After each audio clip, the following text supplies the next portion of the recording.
تو اگر جسے اہل حدیث کی مانے جانا ہے مناظرے کے لیے بلانا، دعوت دینا، آنے کے لیے تیار ہوں نا میں.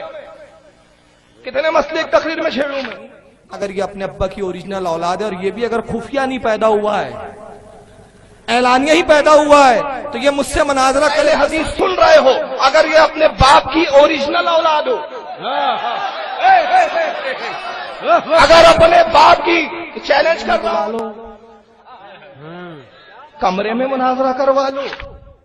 اسی لیے مناظرے میں نہیں بیٹھتا. اس کو نالی یاد آ جائے گی قسم خدا کی، پتہ چل جائے گا بریلیوں کے ساتھ بیٹھنے کا انجام کیا ہوتا ہے.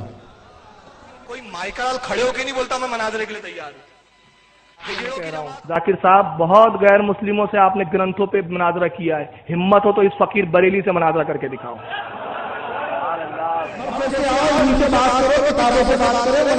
اور اگر یہ غیر مقلدین تک میری آواز جا رہی ہے تو میں اس بات پر ان کو مناظرے کا چیلنج کر رہا ہوں، مناظرے کے ساتھ. اگر ہمت ہو تو اس بات پہ وہ مناظرہ کر لے. کریں گے مناظرے کا مطلب یہ ہے کہ میں 1000 حدیثیں پڑھتا ہوں تو 500 حدیثیں پڑھ کے بتا دے. میں 500 حدیثیں پڑھتا ہوں تو 100 حدیثیں پڑھ کر کے اسی طرح. اور بھولنا نہیں، جو بھولے گا اس کی ہار تسلیم کی جائے گی. چال مناظرہ یہی ہو جائے. میں 1000 حدیثیں پڑھتا ہوں اور تو 10 حدیثیں پڑھ کر کے بتا. مناظرہ کریں گے. حدیث پڑھنے کا طریقہ ہی نہیں، حدیث سمجھتے ہی نہیں. لفاظی کا نام مناظرہ نہیں. والے کے اوپر منطقی دلائل پیش کر کے مبہوت کر دینا، ششدر کر دینا، اس کا نام مناظرہ نہیں ہے.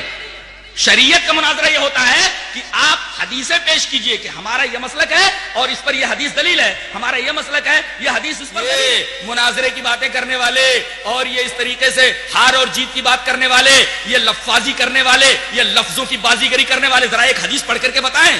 حالت خراب ہو جائے گی. ایک حدیث نہیں پڑھ سکتے اس لیے کہ حدیث وہی پڑھ سکتا ہے جس سے نبی کریم صلی اللہ علیہ وسلم سے محبت ہو. حدیث کی باتیں وہی کرتا ہے جس سے نبی کریم صلی اللہ علیہ وسلم کو محبت اور جو نبی کریم صلی اللہ علیہ وسلم سے محبت کرے. جی لفاظی کا نام تقریر نہیں ہے. نبی کریم صلی اللہ علیہ وسلم کی بات آپ پیش کر دیجئے. حدیث شریف ہے من تشبہ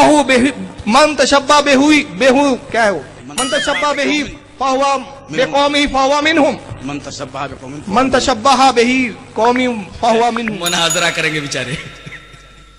ایک لائن تو پڑھ نہیں سکتے، حدیث کیا پڑھیں گے؟